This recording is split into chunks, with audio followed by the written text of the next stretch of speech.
आता मुख्यमंत्री देशभरातल्या मुख्यमंत्र्यांची पिकनिक डावोसला सुरू आहे. मी महाराष्ट्राच्या म्हणत नाही, देशभरातल्या मुख्यमंत्र्यांची पिकनिक स्वित्झर्लंडला सुरू आहे बर्फात. रावसाहेब, मुंबईच्या महापौर पदाच्या निवडीबाबत अजूनही सगळ्या हालचाली सुरू आहेत. गट स्थापन होणं, बऱ्याचशा प्रक्रिया आहेत. काय वाटतं, आज शिवसेना नगरसेवकांची शिवसेना भवनाला बैठक त्यांना बोलवलेलं आहे, नोंदणी होणार आहे त्यांची. गट म्हणून नोंदणी करण्याचं काम चालू आहे. आता देशभरातल्या मुख्यमंत्र्यांची पिकनिक डावोसला सुरू आहे.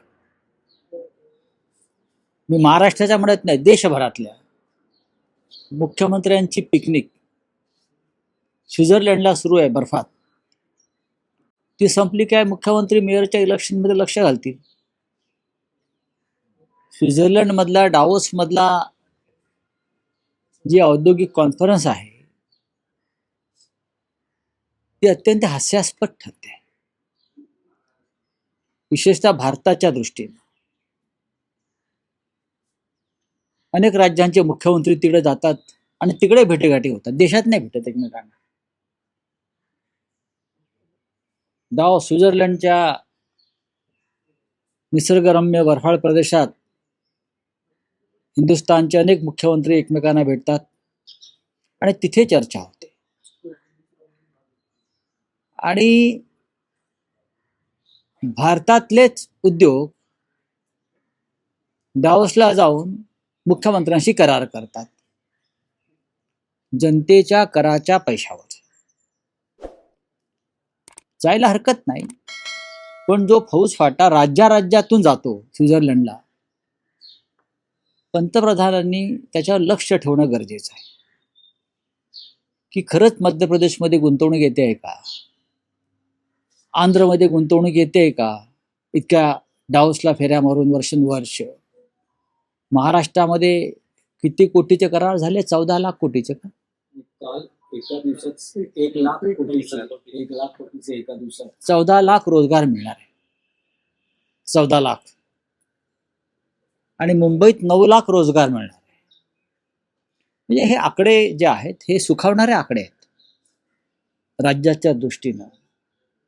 पण जेव्हा जेव्हा मुख्यमंत्री आपले दावोसला गेले, मग फडणवीस असेल किंवा अन्य कोणी असतील, तेव्हा हेच आकडे येतात.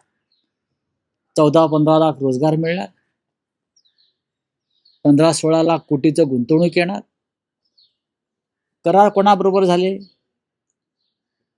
GSW, ज्याचं मुख्यालय मुंबईच्या BKC मध्ये आहे. लोढा,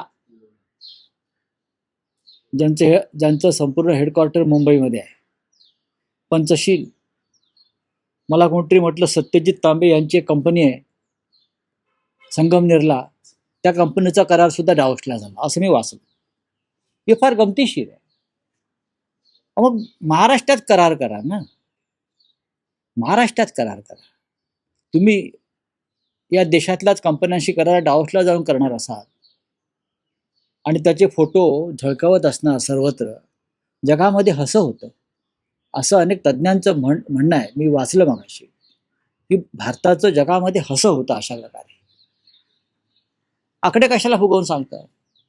1000 कोटीचे गुंतवणूक खरोखर आली असू दे, 1000 कोटीच सांगा.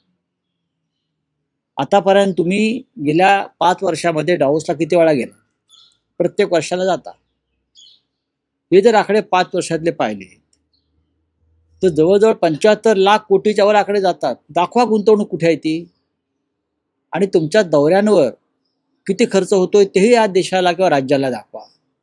हे मी सर्व राज्यांविषयी सांगतोय, महाराष्ट्र प्रमुख आहे राज्य. ज्या गोष्टी तुम्ही मुंबईत बसून करू शकताय त्यासाठी अशा प्रकारे पंचतारांकित पिकनिक करण्याची गरज नाही. हे जर आकडे खरे असतील तर मी स्वागत करतो. जे आकडे दिले जात आहेत ते खरे असतील तर मी स्वागत करतो. मुंबईमध्ये 9 लाख रोजगार निर्माण होणार आहे, तो कोणत्या माध्यमातून होणार? कोणता उद्योग मुंबईत कोणत्या जागेवरती येणार? गौतम अडाणी जे धारावी घेत आहेत अख्खी आणि मुंबईचे अख्खे भूखंड घेत आहेत, ते 5000 रोजगार देऊ शकत नाहीयेत माझ्या माहितीप्रमाणे. तर हा 9-9.5 लाख रोजगाराचा आकडा आला कुठून?